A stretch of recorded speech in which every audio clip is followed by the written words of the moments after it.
Sesungguhnya Fir'aun telah berbuat sewenang-wenang di muka bumi dan menjadikan penduduknya berpecah belah.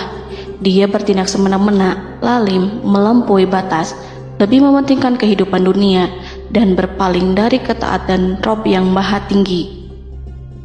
Fir'aun memecah menjadi banyak sekali golongan dan kelompok dan menindas sebagian di antara mereka. Fir'aun menindas Bani Israel yang berasal dari keturunan Nabi Yakub. Saat itu, mereka adalah penduduk bumi terbaik. Mereka berada di bawah kuasa Raja Tiran yang zalim, yang memperbudak dan mempekerjakan mereka untuk pekerjaan-pekerjaan hina. Ada banyak faktor yang melatar belakangi perbuatan raja tersebut.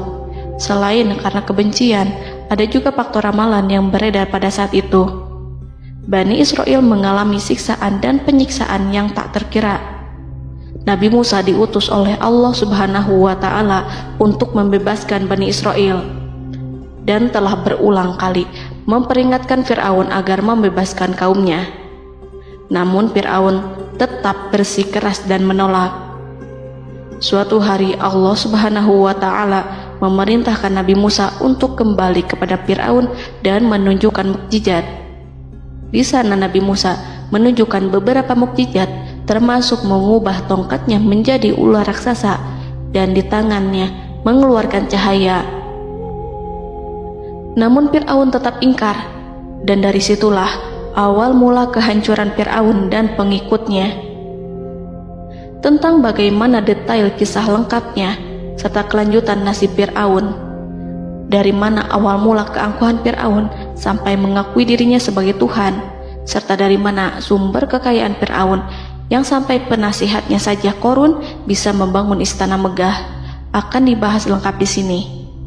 Namun sebelum saya melanjutkan kisahnya, dimohon kepada pemirsa untuk menonton video ini sampai selesai, supaya tidak ada kesalahpahaman dalam memahami isi cerita, serta mohon bantu channel ini semakin berkembang dengan cara subscribe dan berikan like serta komen positifnya. Semoga bantuan pemirsa sekalian menjadi amal jariah dan bernilai pahala di sisinya. Bismillahirrahmanirrahim. Fir'aun menguasai seluruh negeri. Seiring dengan makmurnya negeri Mesir, kekuasaan Fir'aun semakin hari semakin bertambah. Fir'aun berkuasa tanpa ada yang berani menentang, dan dia membuat keputusan sesuka hatinya. Bahkan dengan kesombongannya, dia sampai berani mengaku sebagai Tuhan. Gelar Fir'aun Raja Mesir kuno punya pengaruh besar yang diyakini sebagai seorang yang bertanggung jawab untuk melindungi dunia pada saat itu. Fir'aun bukanlah nama seseorang, melainkan sebutan dalam Al-Quran yang merujuk pada seorang Raja Mesir yang sombong, suka menindas, dan sering melampaui batas, yang hidup ketika Nabi Musa alaihi salam bayi sampai dirinya dibinasakan oleh Allah di Laut Merah. Fir'aun merupakan sebuah gelar bagi raja-raja Mesir yang muncul di era New Kingdom. Pendapat Syekh Abdurrahman As-Sadi mengatakan bahwa Fir'aun merupakan gelar yang diberikan kepada raja-raja Mesir, sebagaimana Raja Babil disebut Namrud, Raja Habasyah disebut An-Najasyi, Raja Yaman disebut Al-Qil, atau Raja Persia yang disebut Kisra, penguasa Roma yang dijuluki Kaisar. Sebutan Fir'aun dalam Al-Quran ini menjurus pada Raja Mesir yang hidup pada tahun 1527 sampai 1407 sebelum Masehi. Fir'aun dikhususkan untuk menyebut penguasa Mesir yang membangkang dan tidak beriman kepada Allah Subhanahu wa Ta'ala, sedangkan yang beriman kepadanya dikenal dengan nama Malik, yang saat itu hidup di zaman Nabi Yusuf alaihi salam. Sebagian ahli sejarah mengatakan bahwa penguasa Mesir pada masa Nabi Yusuf disebut Al-Malik atau Raja, tidak disebut Fir'aun, karena kedua penguasa ini berbeda asal daerahnya. Penguasa Mesir pada masa Nabi Yusuf berasal dari Mesir pesisir, sehingga mudah untuk menerima perubahan. Sedangkan Fir'aun pada masa Nabi Musa berasal dari pedalaman Mesir yang mempunyai watak dan karakter keras serta kolot, dan tidak mudah menerima orang-orang di luar kalangan mereka. Dari keterangan di atas dipahami kenapa penguasa Raja Mesir pada masa Nabi Yusuf percaya kepada Nabi Yusuf dan mengikuti agama Nabi Yusuf, yaitu Islam. kemudian diikuti oleh rakyatnya. Sebagian ahli sejarah menyamakan Fir'aun dengan Mas'ab ibnu Royan. Ada pula yang menyatakan bahwa Fir'aun anaknya Walid ibnu Mas'ab ibnu Royan dari salah satu kaum Ad. Para Fir'aun Mesir kuno memperoleh kekayaan dan membangun kerajaan mereka yang megah melalui berbagai sumber. Beberapa sumber utama kekayaan dan pembangunan kerajaan Fir'aun adalah sumber daya alam. Mesir kuno diberkati dengan sumber daya alam yang melimpah, termasuk emas, tembaga, dan batu mulia yang ditambang dari wilayah gurun dan lembah. Sungai Nil juga menyediakan tanah yang subur untuk pertanian yang menjadi dasar ekonomi Mesir kuno. Air yang sangat penting ini memungkinkan kota-kota tumbuh di tengah gurun. Lonjakan air dan nutrisi itu mengubah lembah Nil menjadi tanah pertanian yang produktif. Menurut Organisasi Pangan dan Pertanian PBB, petani Mesir kuno adalah salah satu kelompok pertama yang melakukan pertanian dalam skala besar, menanam tanaman makanan seperti gandum, serta tanaman industri seperti rami untuk membuat pakaian. Sungai Nil mengalir ke utara sejauh 4.160 mil dari timur tengah Afrika ke Laut Tengah, yang memberikan Mesir kuno tanah subur dan air untuk irigasi. Untuk memaksimalkan pemanfaatan air Sungai Nil, petani Mesir kuno mengembangkan sistem irigasi cekungan. Mereka membangun jaringan tanggul berbahan tanah untuk membentuk cekungan. Kemudian mereka menggali saluran untuk mengarahkan air banjir ke dalam cekungan, di mana air akan menggenang selama sebulan hingga tanah jenuh dan siap untuk ditanami. Selain itu, Sungai Nil dapat dimanfaatkan untuk mengangkut material proyek-proyek konstruksi. Untuk mendapatkan manfaat dari Sungai Nil, orang yang tinggal di tepi sungainya harus mencari cara mengatasi banjir tahunan sungai ini. Untuk memprediksi apakah mereka akan menghadapi banjir yang bisa mengakibatkan panen buruk, orang Mesir kuno membangun nilometer atau pilar batu dengan tanda menunjukkan tingkat air. Mereka mengembangkan keterampilan dan teknologi baru dari pertanian hingga pembuatan perahu dan kapal. Sungai Nil juga merupakan rute transportasi penting karena memainkan peran sentral dalam peradaban Mesir kuno. Orang Mesir menjadi ahli dalam membangun perahu dan kapal untuk mengangkut berbagai barang, termasuk ternak, sayuran, ikan, roti, dan kayu. Mesir kuno memiliki perdagangan yang berkembang dengan wilayah Afrika Timur dan Tengah serta Mediterania Timur. Perdagangan ini tidak hanya mencakup barang-barang mewah, tetapi juga bahan pangan dan bahan baku. Fir'aun juga memiliki semua tanah di Mesir dan mengumpulkan pajak dari rakyatnya. Raja Fir'aun juga memperlakukan rakyat dengan kejam tanpa belas kasihan. Ia memeras pajak yang tinggi dan menjadikan kaum Bani Israel sebagai budak kerajaan. Mereka juga menerima upeti dari negara-negara yang dikalahkan atau ingin menjaga hubungan baik dengan Mesir. Bahkan Fir'aun juga memiliki proyek konstruksi untuk membangun struktur megah seperti piramida, kuil, dan monumen yang tidak hanya menunjukkan kekuasaan dan kekayaan mereka, tetapi juga berfungsi sebagai pusat administrasi dan agama. Proyek-proyek ini seringkali menggunakan tenaga kerja dari rakyat yang bekerja selama musim banjir.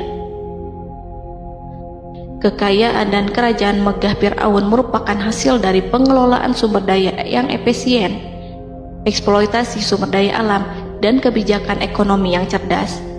Ini semua mencerminkan kemajuan teknologi, organisasi sosial, dan kekuatan politik Mesir kuno.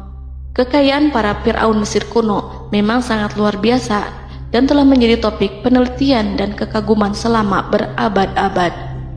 Fir'aun juga dikenal karena kehidupan mewah mereka. Sebagai penguasa Mesir kuno, Fir'aun hidup dengan kekayaan dan kemewahan yang hampir tak terbayangkan, yang mencerminkan kekuasaan dan status mereka. Mereka menghiasi diri mereka dengan aksesoris yang rumit dan gemerlap, serta mengenakan simbol otoritas dan kekuasaan tradisional. Dan Allah memberikan kepada Fir'aun berupa istidratuhul afiyah, yakni hidup sekian lama tanpa pernah merasakan sakit. Allah Subhanahu wa Ta'ala mengaruniai Fir'aun untuk bisa hidup selama 400 tahun tanpa sakit. Tentu, hal tersebut sudah menjadi kehendak Allah Subhanahu wa Ta'ala, maka tidak ada satupun manusia yang bisa menghalangi, bahkan bagi seorang Fir'aun sekalipun yang terkenal dengan kezalimannya. Namun dengan karunia-Nya yang diberikan Allah tersebut bukannya menjadikan Fir'aun sebagai manusia yang bersyukur, tetapi malah membangkitkan kesombongan dan kesesataannya. Dan puncak kesombongan Fir'aun juga dicatat Al-Quran sebagai penguasa tangan besi dan manusia yang pernah mengaku Tuhan. Aku adalah Tuhan kalian yang maha tinggi.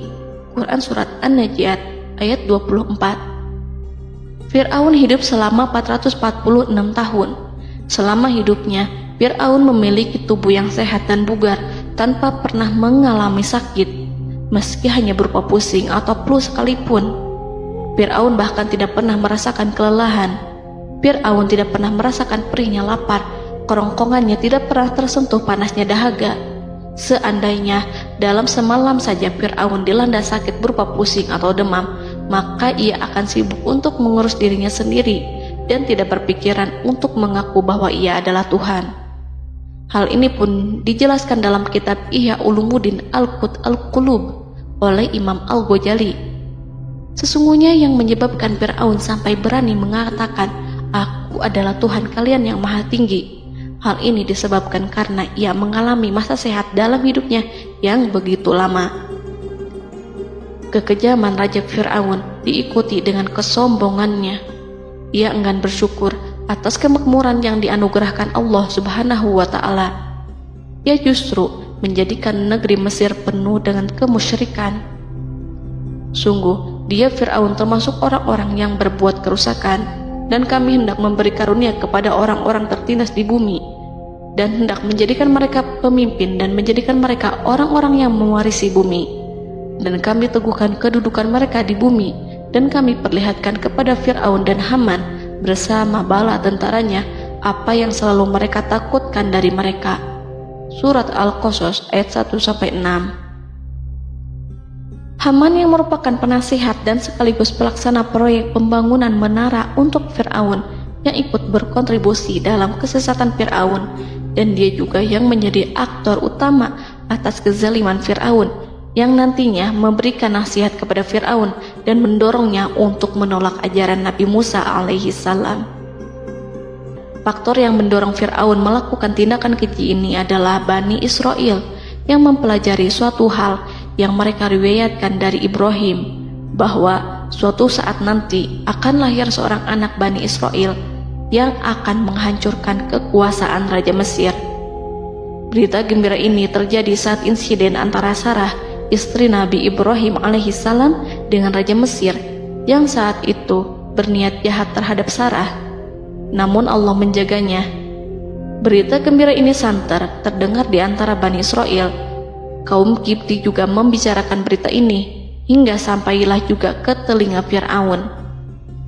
Sebagian amir dan orang-orang dekat Fir'aun menyampaikan hal itu kepadanya saat tengah berbincang pada malam hari.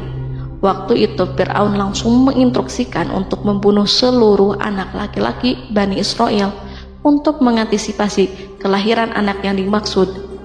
Tapi apa boleh buat, kewaspadaan sama sekali tidak bisa menghindari takdir. Suatu ketika Fir'aun bermimpi seakan-akan api datang dari arah Baitul Maqdis lalu membakar semua rumah Mesir dan seluruh kaum Kipti. Namun api tersebut tidak membahayakan Bani Israel. Saat bangun, Fir'aun merasa takut oleh mimpi itu. Ia kemudian mengumpulkan seluruh paranormal dan tukang sihir. Fir'aun bertanya kepada mereka terkait mimpi itu. Mereka berkata, akan lahir seorang bayi laki-laki dari kalangan Bani Israel yang akan menghancurkan penduduk Mesir. Sebab itulah Fir'aun memerintahkan untuk membunuh anak laki-laki dan membiarkan hidup anak perempuan. Fir'aun sangat mewaspadai agar Musa tidak lahir, hingga menunjuk sejumlah laki-laki dan dukun beranak berpatroli memeriksa para wanita hamil dan mendata waktu kelahiran mereka. Jika ada yang melahirkan anak laki-laki, si bayi langsung disembelih oleh para algojo seketika itu juga. Allah berfirman, kami mengilhamkan kepada ibu Musa, susuilah dia Musa, jika engkau khawatir atas keselamatannya, hanyutkanlah dia ke sungai Nil dalam sebuah peti yang mengapung. Janganlah engkau takut dan janganlah pula bersedih. Sesungguhnya kami pastikan mengembalikan kepadamu dan menjadikan sebagai salah seorang rasul. Surat Al-Qasas ayat 7. Pada saat itu, ibu Musa yang bernama Ayarika, ada juga yang menyebut Ayah Zakat, merasakan kesedihan yang amat dalam dan sudah mengantisipasi sejak pertama kali mengandung Musa. Kehamilan yang ini memang tidak terlihat. Harun lahir pada tahun ketika hukuman mati bagi lelaki tidak berlaku, sementara Musa lahir pada tahun di mana bayi laki-laki harus dibunuh. Saat melahirkan, ibunya mendapat ilham agar Musa kecil diletakkan di dalam peti yang diikat dengan tali. Rumahnya tepat di hulu sungai Nil. Ia menyusui Musa, kemudian ketika khawatir pada seseorang, ia meletakkan Musa di peti itu, lalu dilepaskannya ke lautan, sementara talinya tetap dipegang. Setelah semua orang pergi, ia tarik kembali peti itu. Namun suatu hari, ibu Musa melepaskan peti itu, tetapi dia lupa tidak mengikatnya dengan tali, sehingga peti berisi Musa kecil itu hanyut bersama aliran sungai Nil hingga melintas tepat di depan istana Fir'aun. Selir-selir Fir'aun itu memungut peti dalam kondisi tertutup rapat. Mereka tidak berani membukanya. Peti itu kemudian diletakkan di depan istri Fir'aun, Asiyah binti Muzahim. Ada pendapat yang mengatakan bahwa Asiyah berasal dari Bani Israel dari keturunan Musa. Saat membuka penutup peti dan menyingkap tirai penutupnya, Asiyah melihat wajah Musa kecil memancarkan sinar-sinar nubuah kemuliaan. Begitu melihatnya, Asiyah langsung jatuh hati dan sangat mencintainya. Saat Fir'aun tiba, ia berseru, "Apa ini?" Kemudian ia memerintahkan untuk menyembelihnya, tetapi sang istri meminta agar bayi tersebut diberikan kepadanya. Sang istri berkata, "Dia adalah penyejuk mata hati bagiku dan bagimu." Fir'aun menimpali, "Iya, bagimu, tapi bagiku tidak. Aku tidak memerlukan bayi itu." Petaka memang selaras dengan tutur kata.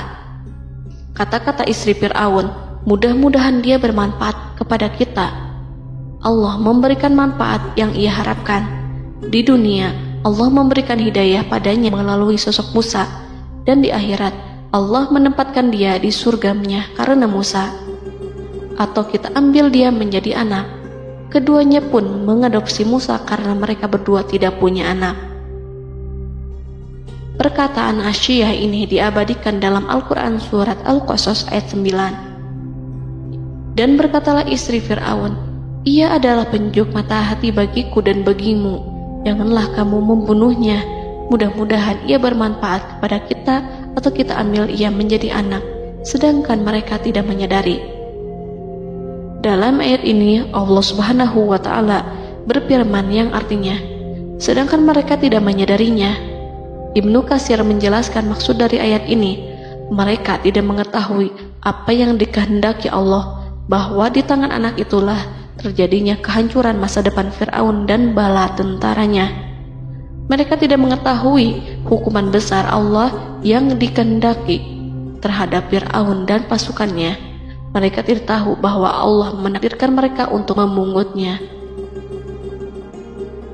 Saat Musa tinggal di kediaman Fir'aun, pihak keluarga ingin menyusuinya. Namun Musa tidak mau menerima susu wanita manapun. Ia juga tidak mau makan, hingga mereka dibuat bingung karenanya. Mereka berusaha sebisanya untuk memberi Musa makan, namun Musa tidak mau. Seperti yang Allah sampaikan dalam surat Al-Qasas ayat 12. Dan kami cegah dia Musa menyusu kepada perempuan-perempuan yang menyusuinya sebelum itu. Mereka kemudian mengirim Musa bersama para dukun beranak dan sejumlah wanita ke pasar. Mungkin Musa mau menyusu pada seorang wanita di sana. Saat semua orang berdiri di hadapan Musa, saudari Musa melihatnya. Ia tak memperlihatkan sikap seakan-akan mengenal bayi yang sebenarnya adalah adiknya. Mereka kemudian pergi bersama saudari Musa itu ke kediaman Musa. Musa kecil kemudian digendong ibunya untuk menyusui bayi itu. Bayi yang tidak lain adalah anaknya sendiri, langsung menyusu dengan lahap. Melihat hal itu, mereka merasa sangat puas dan gembira. Mereka pun melaporkan peristiwa yang sangat menggembirakan itu kepada Asia. Asia meminta agar perempuan yang tidak lain adalah ibunya Musa itu untuk menetap bersamanya dan memohon kebaikan serta kesediaannya. Namun, perempuan itu menolaknya seraya berkata, "Sesungguhnya aku mempunyai suami dan anak-anak yang tidak bisa aku tinggalkan. Akan tetapi, aku siap melakukan jika bayi itu dibawa kepadaku ke rumahku." Akhirnya Asia mengutus ajudan kerajaan untuk menyerahkan bayi itu kepada ibunya Musa untuk disusui secara rutin. Asia kemudian memberikan berbagai macam fasilitas kepada ibu Musa berupa biaya nafkah sehari-hari, pakaian-pakaian bagus, dan beberapa hadiah istimewa yang lainnya sebagai kompensasi upah menyusui bayi itu. Akhirnya Musa kecil kembali ke pangkuan ibunya dan berada di bawah asuhannya. Allah telah menyatukan kembali bayi yang bernama Musa itu dengan ibunya sendiri. Fir'aun tidak akan menyangka jika Allah telah mempersiapkan sesuatu yang besar lewat kehadiran Musa kecil di kerajaannya. Sang Raja bengis lagi terpedaya oleh banyaknya pasukan yang dimiliki, kekuasaan, dan luasnya kerajaan yang maha agung yang tak terkalahkan dan takdirnya tak bisa ditentang. Allah telah memutuskan bahwa bayi itu yang dia dan pengikutnya waspadai keberadaannya itu hingga dengan bengis membunuh banyak sekali nyawa yang tak terhitung jumlahnya. Padahal anak tersebut justru tumbuh dewasa di kediamannya, di atas kasurnya, memakan makanannya, dan meminum yang ada di rumahnya. Fir'aun sendiri justru mengadopsi dan merawat serta mengasuhnya tanpa menyadari rahasia besar di balik itu. Anak itu yang membuatnya binasa di dunia dan akhirat karena menentang kebenaran yang nyata yang ia sampaikan kepadanya. Nabi Musa tumbuh dan hidup sebagai salah seorang dari keluarga kerajaan hingga mencapai usia dewasanya, di mana ia memperoleh asuhan dan pendidikan sesuai dengan tradisi istana. Allah Subhanahu wa Ta'ala mengaruniakannya hikmah dan pengetahuan sebagai persiapan tugas kenabian dan risalah yang diwahyukan kepadanya. Musa tumbuh menjadi seorang pemuda yang mempunyai fisik dan akhlak yang kuat. Allah anugerahkan kepada Musa kesempurnaan tubuh dan kekuatan jasmani. Musa juga menyadari bahwa dia hanyalah anak angkat, tidak setetes pun darah Fir'aun mengalir padanya, dan bahwa ia keturunan Bani Israel yang ditindas dan diperlakukan sewenang-wenang oleh Fir'aun dan kaumnya. Maka dia berjanji kepada dirinya sendiri akan menjadi pembela bagi kaum-kaum yang lemah yang tertindas. Kekuatan fisik Nabi Musa memang tidak bisa diragukan. Itu terbukti pada saat Nabi Musa mampu mengangkat batu penutup sumur seorang diri, padahal batu itu hanya bisa diangkat oleh 10 orang laki-laki. Peristiwa kedua saat perkelahian antara Bani Israel dan orang Kipti atau kaumnya Fir'aun, suku asli Mesir.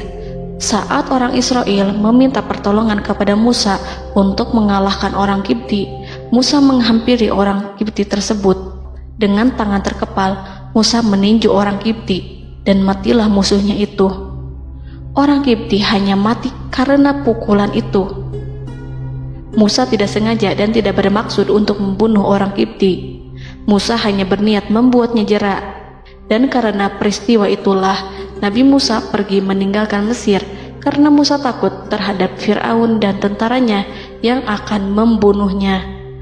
Karena jika mereka tahu bahwa Musa membunuh orang Kipti demi membela salah seorang Bani Israel, akan membuat Fir'aun dan pengikutnya mencurigai bahwa Musa memang berasal dari Bani Israel, dan pada akhirnya akan memicu sebuah permasalahan besar. Dan pada waktu yang sudah ditentukan oleh Allah, sekitar 10 tahun Nabi Musa meninggalkan Mesir. Pada akhirnya Allah mengamanahkan dia sebagai seorang rasul. Allah anugerahkan kepadanya hikmah kenabian dan pengetahuan di usia 40 tahun. Allah perintahkan Musa kembali ke Mesir untuk menghadapi Fir'aun dan mengajak dia mengakui Tuhan semesta alam. Tugas ini penuh dengan bahaya, mungkin bisa membuat Musa kehilangan nyawa. Tetapi menuruti perintah Allah itu mutlak baginya. Ditemani oleh saudaranya Harun untuk membantunya membenarkan perkataannya. Lidah Musa cedal karena bara api yang pernah diletakkan di lidahnya saat Fir'aun hendak menguji akalnya setelah menarik jingat Fir'aun hingga berdarah. Fir'aun bermaksud untuk membunuhnya. Asia mengkhawatirkan Musa lalu berkata, dia masih kecil. Fir'aun kemudian menguji Musa dengan meletakkan buah dan bara api di hadapannya. Musa kecil hendak bermaksud meraih buah-buahan, tetapi tangannya dialihkan oleh malaikat. Lalu Musa mengambil bara api dan ia letakkan di lidahnya. Lidahnya cedal karena bara api ini. Musa meminta kepada Allah agar kekakuan yang ada di lidahnya dihilangkan sebagian, sebatas agar kata-katanya bisa dipahami, dan tidak meminta untuk dihilangkan secara total, karena para rasul hanya meminta sebatas yang diperlukan. Pergilah kamu kepada Fir'aun, karena dia benar-benar telah melampaui batas, maka berbicaralah kamu berdua kepadanya dengan kata-kata yang lemah lembut. Mudah-mudahan dia sadar atau takut.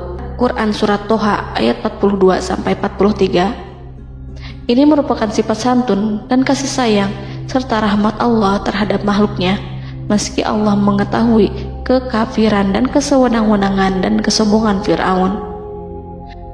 Bersama Harun, Musa mendatangi Fir'aun setelah menemui beberapa rintangan yang lazim ketika akan menemui raja pada waktu itu. Pertemuan Musa dan Harun juga dihadiri oleh beberapa anggota pemerintahan dan penasihat. Bertanyalah Fir'aun kepada mereka berdua, siapakah kalian berdua ini? Musa menjawab, kami Musa dan Harun adalah pesuruh Allah agar kamu membebaskan Bani Israel dari perbudakan dan penindasanmu dan menyerahkan mereka kepada kami agar mereka menyembah kepada Allah dengan leluasa dan menghindari siksaanmu. Fir'aun segera mengenal Musa dan berkata kepadanya, bukankah engkau Musa yang sudah kami asuh sejak bayimu dan kami asuh dalam istana sampai usia remajamu dan mendapat pendidikan serta pengajaran yang menjadikan engkau pandai? Dan bukankah engkau yang melakukan pembunuhan terhadap diri daripada seorang dari golongan kami? Sudahkah engkau lupa terhadap itu semua dan tak ingat akan jasa kami kepadamu? Musa menjawab, bahwasannya engkau telah mengurus aku sejak kecil. Itu bukanlah jasa yang dapat kamu banggakan, karena jatuhnya aku pada tanganmu akibat dari kekejaman dan kezalimanmu tatkala engkau memerintah agar orang-orangmu menyembelih setiap bayi laki-laki yang lahir, sehingga ibuku membiarkanku mengapung di sungai Nil dan aku dipungut oleh istrimu, sehingga selamatlah aku dari pengejaranmu dan penyembelihanmu. Dan kebaikan yang engkau sebutkan itu sebanding dengan perlakuanmu terhadap sebuah suku bangsa besar, yaitu Bani Israel secara keseluruhan, karena engkau telah menindas dan menjadikan mereka budak-budak untuk melayanimu. Dan mengenai pembunuhan itu merupakan kehilafanku, lalu aku lari darimu karena aku takut kepadamu. Namun peristiwa itu merupakan rahmat dan hikmah yang terselubung bagiku, sebab dalam perantauanku setelah aku melarikan diri dari negerimu ini, Allah Subhanahu wa Ta'ala mengaruniakanku dengan hikmah ilmu dan mengutus aku sebagai rasul. Maka dalam rangka tugasku sebagai rasul, datanglah aku kepadamu atas perintah Allah untuk mengajak engkau dan kaummu untuk menyembah Allah dan meninggalkan kezaliman serta penindasanmu terhadap Bani Israel yang kau pekerjakan dan perbudak mereka untuk melakukan pekerjaan dan melayanimu. Fir'aun bertanya, siapakah Tuhan yang engkau sebut-sebut itu, hai Musa? Adakah Tuhan di atas bumi ini selain aku yang patut disembah dan dipuja? Musa menjawab, ya, yaitu Tuhanmu dan Tuhan nenek moyangmu, serta Tuhan alam semesta. Fir'aun bertanya, siapakah Tuhan alam semesta itu? Musa menjawab, ialah Tuhan langit dan bumi, dan segala yang ada di langit dan di bumi. Berkatalah Fir'aun kepada para penasehatnya dan para pembesarnya, sesungguhnya Rasul yang diutus kepada kamu ini adalah seorang yang gila. Kemudian ia balik bertanya kepada Harun dan Musa, siapakah Tuhan kamu berdua? Akulah Tuhanmu yang paling tinggi. Surat An-Najiat ayat 23-24. Dan Fir'aun berkata, wahai para pembesar kaumku, aku tidak mengetahui ada Tuhan bagimu selain aku. Quran Surat Al-Qasas ayat 38. Fir'aun menentang, padahal ia tahu bahwa ia adalah hamba yang diatur, dan Allah lah yang menciptakan dan memberi bentuk rupa. Dan mereka mengingkarinya karena kezaliman dan kesombongannya, padahal hati mereka meyakini kebenarannya. Maka perhatikanlah bagaimana kesudahan orang-orang yang berbuat kerusakan. Quran Surat An-Naml ayat 14. Fir'aun beralih memakai kekuasaan dan wibawa yang ia miliki. Fir'aun berkata, jika engkau menyembah Tuhan selain aku akan memasukkanmu ke dalam penjara. Musa berkata, apakah engkau akan melakukan itu sekalipun aku tunjukkan kepadamu suatu bukti yang nyata? Fir'aun menjawab, tunjukkanlah sesuatu yang nyata itu. Maka Musa melemparkan tongkatnya. Tiba-tiba tongkat itu menjadi ular besar, dan Musa mengeluarkan tangan dari dalam bajunya. Tiba-tiba tangan itu menjadi putih bercahaya. Saking ketakutannya hingga membuat Fir'aun terkena diare. Dalam sehari lebih dari 40 kali buang air. Namun Fir'aun sebagai raja yang mengaku Tuhan tentu tidak akan begitu saja menyerah kepada Musa, walaupun telah diperlihatkan 2 mukjizat. Bahkan Fir'aun berkata kepada kaumnya yang dikhawatirkan terpengaruh oleh mukjizat Musa, bahwa apa yang dilakukan Musa merupakan sihir, dan Musa Harun adalah ahli sihir yang datang dengan maksud menguasai Mesir. Salah satu penasehatnya, yaitu Haman, mengusulkan agar mengumpulkan semua ahli sihir dari berbagai penjuru kerajaan untuk bertanding mematahkan sihir Musa, yang tanpa pikir panjang Fir'aun setujui. Fir'aun pun berkata kepada Musa, apa yang kau bawa ini adalah sihir. Kami akan melawanmu dengan sihir yang sama. Fir'aun pun kemudian meminta Musa untuk bertemu pada waktu dan tempat yang disepakati, dan langsung disetujui Nabi Musa tanpa ragu sedikit pun. Inilah salah satu tujuan terbesar Musa untuk memperlihatkan ayat-ayat hujah dan bukti-bukti nyata Allah di hadapan halayak ramai. Dengan berbekal pertolongan Allah, Musa yakin akan menang melawan para ahli sihir itu. Maka pada waktu yang sudah ditetapkan, yakni pada permulaan hari, saat cahaya matahari mulai terik menyengat, sehingga kebenaran akan terlihat terlebih jelas dan nyata, orang-orang berbondong-bondong menuju tempat yang sudah ditentukan untuk melihat pertandingan sihir yang sudah dihadiri ribuan tukang sihir. Menurut Muhammad bin Ka'ab, mereka berjumlah 80.000 ahli sihir. Mereka sudah dinyajikan hadiah dan uang yang besar jika berhasil mengalahkan Musa. Para penyihir istana berkata, wahai Musa, apakah engkau yang mau lebih dahulu ataukah kami? Musa menjawab, silahkan kalian lebih dahulu. Maka ketika tali-tali dan tongkat-tongkat ahli sihir dilemparkan, tiba-tiba berubah menjadi seakan-akan ia merayap cepat karena sihir mereka. Ada rasa takut yang menyelimuti hati Musa, takut jika orang-orang terkena fitnah sihir dan tipu daya mereka. Namun Allah langsung menguatkan Musa dan berkata, yang diabadikan dalam Quran Surat Toha ayat 65-69. Janganlah engkau takut, sungguh engkaulah yang unggul, dan lemparkanlah apa yang ada di tangan kananmu, niscaya ia akan membuat. Apa yang mereka buat itu hanyalah tipu daya tukang sihir belaka, dan tidak akan menang tukang sihir itu dari manapun ia datang. Saat Musa melemparkan tongkat, tongkat itu berubah menjadi ular besar yang memiliki kaki, berleher besar, dan bentuk yang menakutkan, hingga semua orang lari dan menjauh. Ular itu kemudian menelan tali-tali para tukang sihir dengan satu persatu dengan gerakan super cepat. Semua orang melihatnya dengan penuh keheranan, sementara para tukang sihir mereka tercengang dan bingung kala melihatnya. Mereka melihat sesuatu yang sama sekali tidak pernah terlintas di benaknya dan juga berada di luar bidang yang mereka kuasai. Saat itulah mereka tahu pasti bahwa yang mereka lihat itu bukanlah sihir, sulap, khayalan ilusi ataupun kebohongan semata, tetapi sebuah kebenaran yang hanya bisa dilakukan oleh Yang Maha Benar, yang mengutus mukjizat tersebut dengan benar. Allah menyingkap tabir kelalaian dari hati mereka, menyinarinya dengan petunjuk yang Ia ciptakan dan menyingkirkan gumpalan keras di hatinya. Mereka segera bertaubat dan tunduk sujud kepadanya. Dengan lantang mereka mengatakan kepada semua yang hadir tanpa memperdulikan hukuman ataupun siksaan apapun, "Kami beriman kepada Rob seluruh alam, yaitu Tuhannya Musa dan Harun." Fir'aun yang congkak dan sombong tentu sangat marah dengan apa yang disaksikannya itu. Ketika melihat ahli-ahli sihirnya begitu cepat menyerah dan mengakui kekalahan kepada Musa, bahkan menyatakan beriman kepada Tuhan Musa dan Harun. Tindakan itu dianggapnya sebagai pelanggaran terhadap kekuasaannya dan penentangan terhadap ketuhanannya dan merupakan tamparan bagi kewibawaannya. Fir'aun berkata kepada mereka, "Apakah kalian telah beriman kepada Musa sebelum aku memberi izin? Kenapa kalian tidak terlebih dahulu bermusyawarah kepadaku sebelum melakukan tindakan keji di hadapan rakyatku ini? Dia itu pemimpinmu yang mengajarkanmu sihir, dan bukankah ini adalah persengkongkolanmu terhadapku?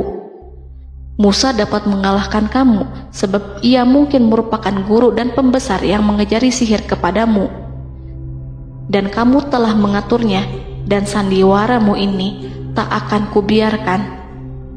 Akan kupotong tangan dan kakimu secara bersilang, dan sungguh aku akan salib kamu pada pangkal pohon kurma sebagai balasan dan hukuman atas pengkhianatanmu ini." Walaupun melihat langsung kebenarannya, Fir'aun tetap tidak percaya. Dia tidak suka keyakinan para penyihir terhadap Musa.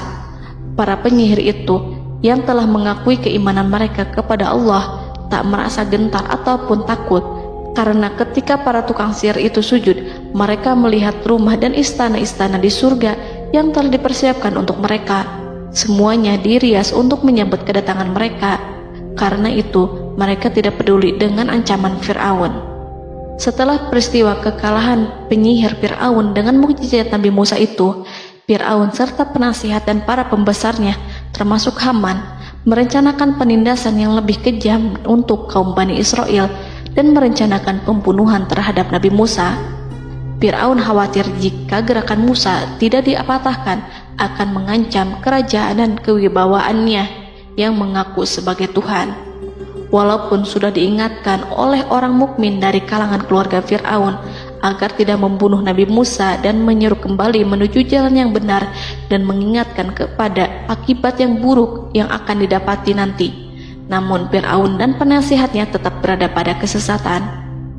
Sebagai balasannya, Allah menghukum Fir'aun dan penduduknya dengan kekeringan dan penyakit yang bertahun-tahun karena menolak Rasulnya. Mereka dilanda banjir bandang, darah yang bercampur dengan seluruh air yang ada. Setiap kali mereka akan mengambil air, baik air sumur ataupun air sungai Nil, pasti akan berubah menjadi darah segar. Serbuan belalang pun tidak bisa mereka hindari. Belalang menghinggapi tanaman hingga tak menyisakan satupun buah, daun ataupun rumput. Serangan hama dan wabah katak juga mengerumuni mereka hingga berjatuhan di makanan, wadah-wadah, sampai-sampai ketika ada yang membuka mulut untuk makan ataupun minum, pasti ada katak yang jatuh di situ. Semua hukuman itu hanya menimpa Fir'aun dan pengikutnya, sama sekali tidak menimpa Nabi Musa dan Bani Israel. Namun mereka tidak belajar ataupun berubah, mereka tetap saja kafir dan hanyut dalam kejahatan. Setiap kali Allah timpakan hukuman kepada Fir'aun dan pengikutnya, mereka bersumpah dan berjanji kepada Musa untuk beriman. Namun ketika hukuman itu dihilangkan, mereka ingkar janji berpaling dan kembali kepada keburukan seperti sedia kala. Dari semua penderitaan ini, Allah perintahkan Musa membawa pengikutnya keluar dari Mesir, memulai perjalanan berbahaya antara hidup dan mati. Setelah mengetahui keberangkatan Nabi Musa dan Bani Israel, Fir'aun bersama tentaranya bergerak untuk membantai mereka.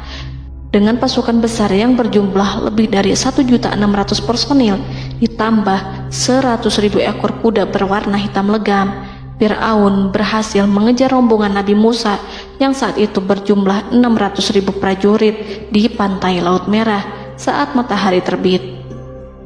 Pasukan Fir'aun mengepung mereka dari semua arah. Di belakang mereka ada tentara Fir'aun yang kejam, sementara di hadapan mereka Laut Merah yang membentang luas. Kala situasi kian genting dan Fir'aun beserta seluruh pasukannya mendekat dengan kesungguhan hati, diperkuat dan persenjataan, juga dengan amarah dan kedengkian, penglihatan tidak menetap mengarah ke suatu tujuan, dan hati naik menyesak sampai ke tenggorokan. Saat itulah Yang Maha Penyantun lagi kuasa, Rob Arsy yang mulia, mewahyukan kepada Musa, "Pukullah laut itu dengan tongkatmu." Maka tatkala Musa memukulkan tongkatnya ke lautan, laut itu pun terbelah. Air lautan berdiri tegak laksana gunung yang terbelah oleh kuasa yang maha agung, yang bersumber dari zat yang mengatakan kepada sesuatu, "Jadilah," maka jadilah sesuatu itu. Allah memerintahkan angin barat untuk menyapu kerikil-kerikil hitam lautan, hingga dasar lautan berubah menjadi tanah yang kering, yang tidak melekat pada kaki-kaki kuda dan hewan. Allah memerintahkan Musa untuk melintas bersama kaumnya. Mereka segera turun melintas dengan senang. Mereka menyaksikan sebuah hal yang membuat mata tercengang dan memberikan petunjuk pada hati orang-orang yang mukmin. Setelah Musa bersama kaumnya melintas secara keseluruhan dan keluar dari lautan, saat itulah pasukan garis depan Fir'aun baru masuk. Saat itu Musa bermaksud memukulkan tongkat ke lautan agar kondisi laut kembali seperti sedia kala, agar Fir'aun dan pasukannya tidak bisa mengejar. Tapi Allah yang Maha Kuasa dan pemilik keluhuran memerintahkan agar lautan tetap dibiarkan seperti itu, seperti yang ia firmankan. Saat Musa membiarkan lautan dalam kondisi terbelah dan Fir'aun tiba di tepi pantai, ia melihat sesuatu yang dahsyat. Kondisi ini membuatnya tercengang, dan ia tahu betul bahwa apa yang dilihatnya adalah pekerjaan Rob Arsy yang mulia, seperti halnya mukjizat lain yang pernah ia lihat sebelumnya. Fir'aun berhenti dan tidak maju. Ia menyesal karena mengejar Bani Israel dalam situasi seperti ini, di saat penyesalan tiada lagi membawa guna. Namun Fir'aun memperlihatkan sikap tangguh dan kuat di hadapan para pasukannya dan memperlakukan mereka layaknya musuh. Jiwa kafir dan watak Fir'aun mendorong dirinya mengatakan kepada kaum yang ia perdaya hingga patuh dan mengikuti kebatilannya, "Lihatlah bagaimana lautan ini terbelah agar aku bisa mengejar budak-budakku yang melarikan diri dari kekuasaanku, menyimpang dari ketaatanku, dan meninggalkan negeriku." Fir'aun bersembunyi di barisan belakang dengan harapan ia bisa selamat, tapi mustahil ia bisa selamat. Fir'aun terlihat maju mundur. Dan pada kesempatan itu, Jibril menampakkan diri dalam wujud seorang penunggang kuda perawan, lalu melintas di hadapan kuda jantan yang ditunggangi oleh Fir'aun. Kuda yang ditunggangi Fir'aun meringik menghampiri kuda yang ditunggangi Jibril. Fir'aun kemudian masuk ke dalam lautan hingga mendahului kuda dengan tangkas dan cepat.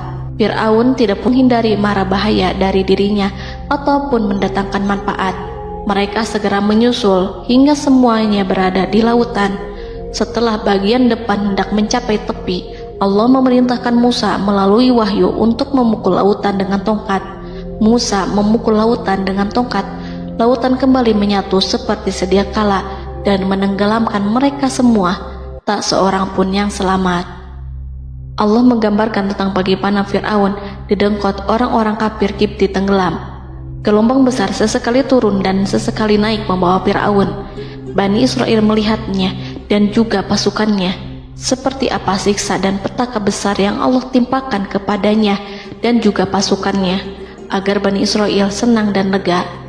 Saat Fir'aun menyaksikan kematian dan mulai sakarat, ia kembali kepada jalan kebenaran dan bertaubat, serta beriman pada saat keimanan tiada lagi membawa guna.